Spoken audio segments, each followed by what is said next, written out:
Good morning. আজকে সকালে আমি তোমাদের কাছে চলে এলাম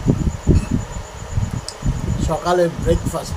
আজকে সকালে আমি খাচ্ছি রুটি আর বেগুন ভাজা।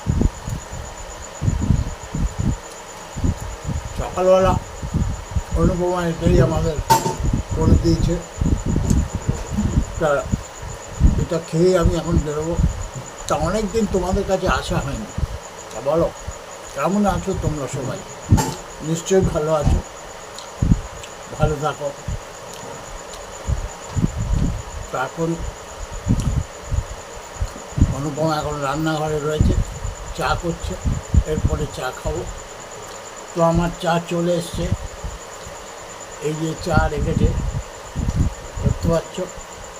এখন রুটি বেগুন ভাজা আর চা খেয়েই আমি বেরোবো। ঠিক আছে, পরে আবার তোমাদের কাছে আসবো দুপুরবেলা, যেটা আমার টাইম।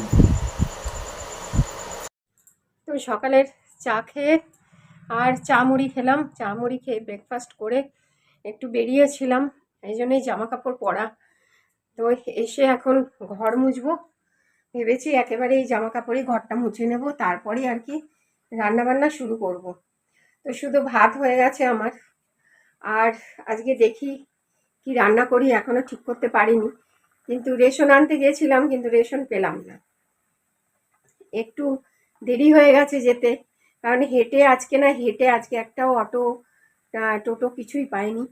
হেঁটে হেঁটে যেতে হয়েছে অনেকটা, প্রায় 1 মাইলের ওপরে হাঁটা।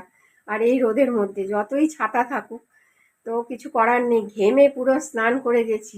আর মাঝে মাঝে আর কি হাঁপিয়ে যাচ্ছি আর একটু দাঁড়াচ্ছি, যার জন্য একটু যেতে দেরি হয়ে গেছে। বললো আজকে হবে না, বিকেলবেলা আসুন বা কালকে নেবেন। তো দেখা যাক, বিকালে আর হবে না আর কি। তো এখন রান্না বান্না বসাবো, কিছুই করিনি। আগে এখন ঘরটা মুছে জামা কাপড় ছেড়ে একেবারে, সকালবেলা একবার স্নান করেছি, এখন ঘেমে যাচ্ছি, আবার একটু গা হাত পা ধুয়ে ফ্রেশ হয়ে তারপরে রান্নাঘরে আসবো রান্না করতে। মেয়েরও আজকে ব্রেকফাস্ট দিয়ে গেছিলাম ওকে, ও বোধহয় ব্রেকফাস্ট খেয়ে নিয়েছে। ওই দই আর ওটস, আজকে সেটাই খেয়েছে। আর ও তো চা এগুলো খায় না। তো চলো আগে এখন ঘরটা মুছে নিই।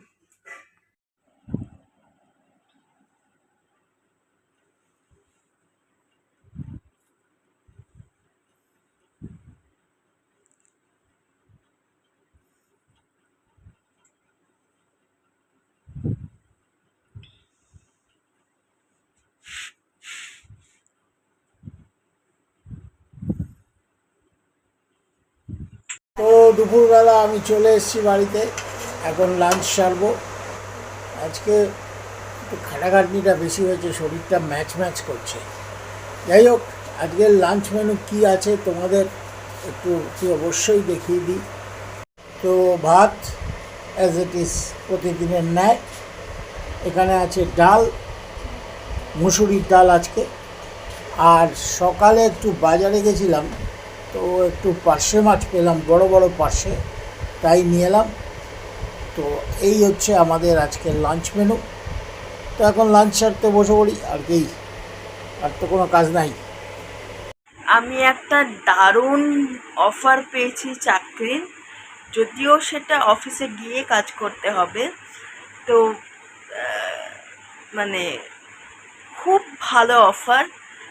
আমি এখনও ঠিক করিনি যে অফারটা গ্রহণ করব কি না, কিন্তু এটা আমার লাইফটা, কেরিয়ারটা একদম চেঞ্জ করে দিতে পারে। কিন্তু যেহেতু আমি ফিট নই, অনেক কাজ ঠিকমতো করতে পারি না, তো আমি এখনও ডিসাইড করতে পারছি না যে অফারটা নেব কি না। কিন্তু সত্যি খুব ভালো অফার। সত্যি কথা বলতে কি বলো তো, যদি এখানে আমি যদি সুস্থ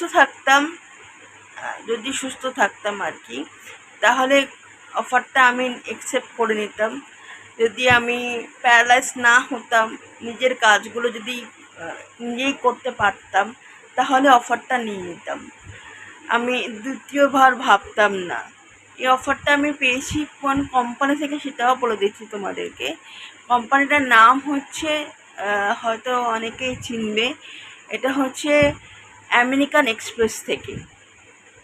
পেয়েছি আমি অফারটা। তো আমার একটা স্বপ্নের কোম্পানি আমেরিকান এক্সপ্রেস, তো যখন পেয়েছি মানে আমি এত খুশি হয়েছি। অনেক দিন ধরেই ট্রাই করেছিলাম কিন্তু হয়নি তখন। তো যাই হোক, এখন হয়েছে। যেহেতু যদিও এটা ফুল টাইম পার্মানেন্ট নয়, এটা কন্ট্রাকচুয়ালে বলছে যোগ দিতে আমাকে। যদি আমার কাজ পছন্দ হয় তারপরে আমাকে পার্মানেন্ট করে দেবে। তো এই একটা ব্যাপার রয়েছে, কন্ট্রাকচুয়ালে আমাকে হায়ার করতে চাইছে। তো এখনও ডিসাইড করিনি কি করব।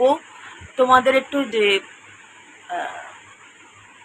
জানাই যে ব্যাপারটা এরকম পরিস্থিতি হয়েছে। তো এই হচ্ছে ব্যাপার। তো মা বাবার সাথে কথা বলবো। তারপরে নোটিশের একটা ব্যাপার রয়েছে, নোটিশ পিরিয়ড সার্ভ করতে হবে, কোম্পানিতে নোটিশ পিরিয়ড সার্ভ করতে হবে, অনেক কিছু ব্যাপার রয়েছে। তো সব সব মিলিয়ে জয়েন করা হবে কি না সব মিলিয়ে জানি না, কিন্তু অফারটা যে এসেছে এটাতে আমি খুব খুশি হয়েছি যে আস্তে আস্তে যে আমার ট্র্যাক থেকে যে বেরিয়ে গেছিলো আমার কেরিয়ারটা, এখন যে আবার ট্র্যাকে ফিরছে, এটা দিয়ে আমি খুব খুশি, জানো তো। তো এই বলেই আজকে ভিডিওটা এন্ড করছি। আশা করব তোমরাও খুশি হয়েছো সংবাদটা পেয়ে। তো দেখো, আমার এখনও মনে রয়েছে আমি যখন রিজেক্ট হতাম তোমাদেরকে বলতাম, তখন তোমরাই বলতে পায়েল হতাশ হও না, ঠিক হবে। আমি ওই দিনগুলোর কথা না ভুলতে পারি না, তখন তোমরা আমাকে কত সাপোর্ট করতে তোমরা। তো জানি না কি ঠাকুরের ইচ্ছে কি হবে, কিছুই জানি না আদৌ আমি জয়েন করব কি না। জয়েন যদি করি সেখান তো তোমাদের বলবই। তো দেখি কি করি, সংবাদটা দিলাম আজকে।